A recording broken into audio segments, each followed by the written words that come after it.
Now, we're learning today that North Korean officials met with Cuba's vice president earlier this week. Quite visibly part of Pyongyang's attempts to hang on to the few traditional allies that they have.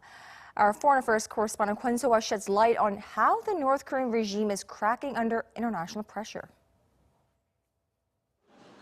While the international community is making North Korea's nuclear and missile ambitions harder to achieve by putting more pressure on the regime through united efforts, especially through the implementation of sanctions, Pyongyang is doing what it can to remain relevant and not be completely isolated. Its tactic? Contacting traditional friends. According to North Korea state media, Cuba's Vice President Salvador Valdes Mesa visited North Korea Monday and held talks with high-ranking official Choe Ryong-hae with numerous other delegates in attendance under a, quote, friendly atmosphere.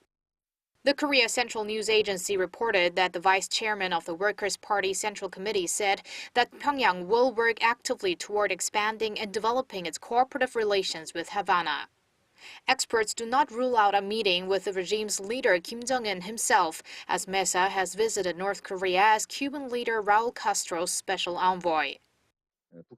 Having close relations with Havana is one of Kim Jong-un's important diplomatic goals.